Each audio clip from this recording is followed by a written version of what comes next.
Are you tired of clocking out at 5 p.m. only to feel too drained to write your dream novel? Do you wish that you had a proven system to crush your word count without sacrificing sleep or sanity? Today, I'm spilling the secrets on how to write a book whilst working full time. Stay tuned. So hello and welcome back to my channel. My name is Natalie Forslind and I help aspiring writers crank out novels faster, better and with less stress. So even if you're juggling a demanding day job, if that sounds like something you need, hit that subscribe button and ring the notification bell and you'll never miss a video from me. So today we're tackling the holy grail question: how do you find the time and energy to write whilst having a 9 to 5 job? I've tried it all: writing late nights, early mornings, sneaking in words during my lunch break. And guess what? It's 100% possible to write whilst having a full time. And I'm going to show you how. And before we're jumping into the practical tips, let me just quickly share a story. A few years ago, I was stuck in a corporate job which left me with zero creative energy. Every day I would come home, flop on the couch and scroll through social media. I would also promise myself that, tomorrow I'll write. You know what happened? Tomorrow never came. And then I discovered the magical thing that's called small habits that transformed my writing life without me having to quit my day job or missing out on weekends with my friends. And by the end of that year, I'd written more than 100,000 words. And yep, that's somewhere between 1 and 2 entire first drafts. And I want to show you exactly how I did it so that you can learn from me. Right now, I am juggling a full-time job, writing every day. I have this YouTube channel, I do freelance work.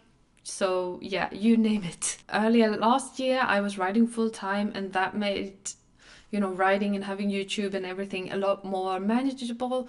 But now it's, it is what it is. I have to pay the bills somehow, so I need to have a job and I love my job, so I'm not going to quit it in the first place. But when I got back back to work after writing full time, I found myself with the problem that I didn't have the same amount of time anymore. And we all have the same amount of hours each and every single day. So, there's 8 hours for sleep, there's 8 hours for work, 3 to 6 hours to cook, run errands, poop, commute, spend time with friends and family. And that leaves me with what? 3 hours to do all of the rest of the things. You need to be very, very careful with what you say yes to if you want to write and build a side hustle whilst working full time. Remember to be mindful about your time. And if you're not sure how you're spending your time right now, do the exercise of tracking everything that you do, like every 30 minutes for 2 weeks. You'll probably be surprised by how much time you're spending on social media, how much time you're watching TV or doing things that you don't really want to spend time on, but end up doing anyways. So the first tip is to master the art of time blocking. Schedule your writing sessions the way that you would schedule an important work meeting, like a non-negotiable.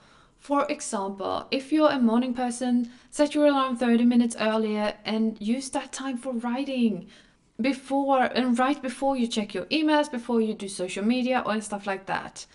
I used to think that I wasn't a morning person, but then I realized that, my evenings were jam-packed with stuff to do and I was also really often too tired. So I experimented and realized that pre-work was the best time for me to be productive, and my productivity skyrocketed. And if you're more of a night owl, then flip the switch and allocate an hour after dinner for writing. Pick a time and protect that time relentlessly and show up for yourself consistently. And if you don't have, long chunks of time, don't worry, micro writing is also just fine. You can write 15 minutes whilst you have a break on work, or during your lunch, or during your commute. Pick out that notebook or write on your phone, just get a few sentences in, because that momentum will keep you going. And a few words a day will end up with a chapter a week or something. I call this pocket productivity, and these are tiny bursts of writing that add up to more than you think. Because, in a week, if you clock in an extra 1,000 words, that is a lot of words. And another question is, what is your biggest struggle when it comes to finding time to write? Let me know, leave a comment in the comments below, and hit that like button if you liked the advice so far. Now let's talk about distractions. Social media, Netflix binging, and endless doom scrolling, those are your worst enemy. If you want to see real progress, you need to prepare to say no to some of these things for at least a few hours a week. Personally, I schedule in a digital detox block, typically during Sunday mornings, where I just turn off all notification and stay focused on my writing. It's amazing to feel, the feeling and how much I accomplish during those times. And my mind don't get pulled out by any different kind of distraction. I think that, having Tech-Free Tuesday or digital detoxes throughout the week is really something that can help us get back into that focus and slow things down a little bit. Because have you ever sat down to write only to realize that your brain is absolute mush and you can't even think?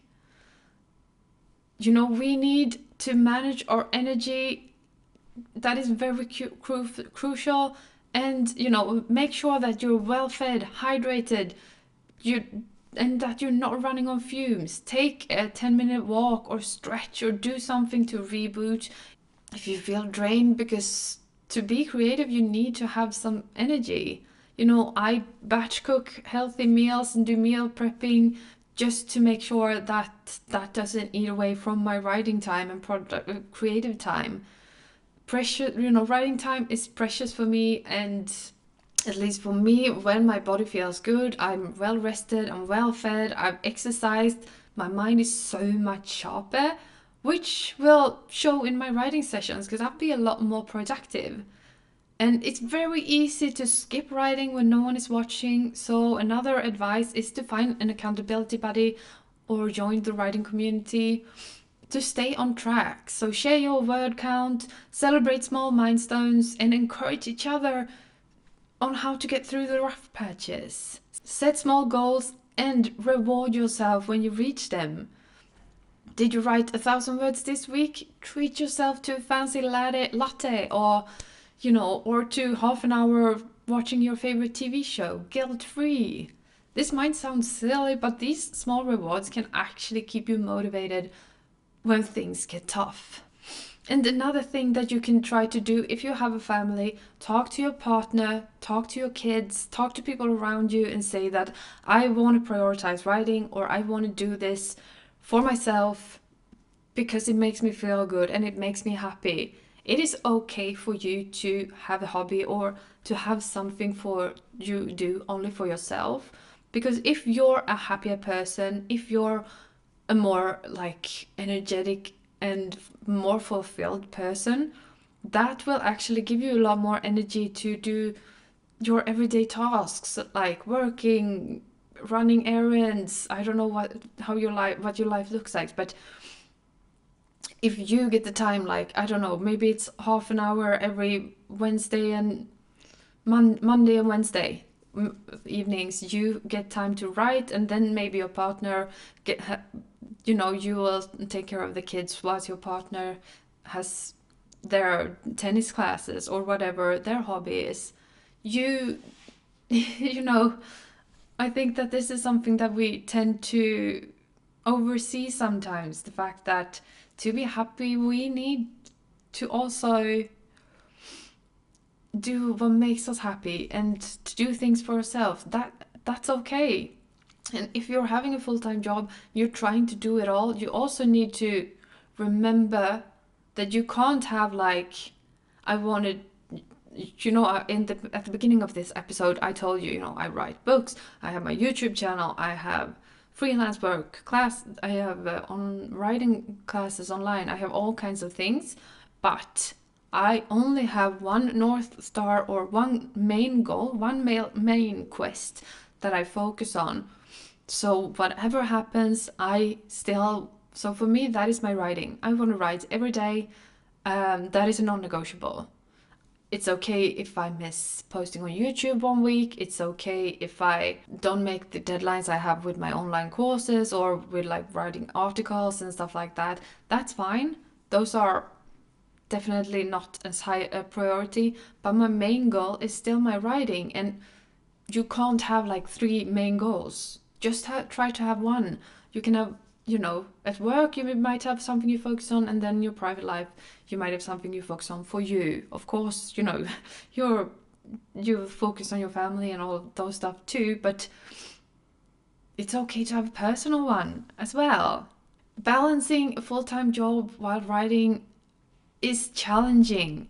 But also, I mean, if you ask me, it's worth it. And these tips really, really helped me finishing my first draft, and I think it can do for you too. And a quick reminder is that consistency is key. I will add some links to videos I've made about books that has really inspired me on this topic down in the description box. Please look, please feel free to watch them, because progress is key. No matter how small, it's still progress.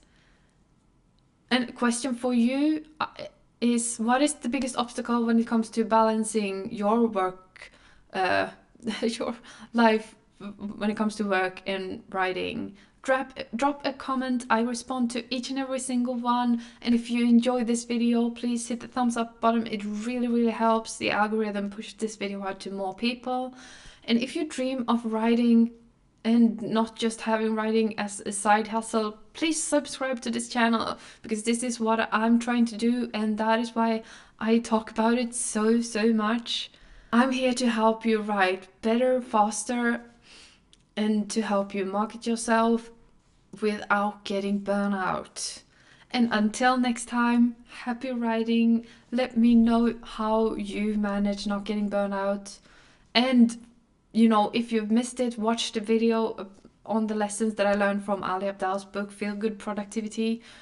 It's a really, really great book that has helped me to balance more of this work-life balance, because the personality type that I am, I will just work, and just do things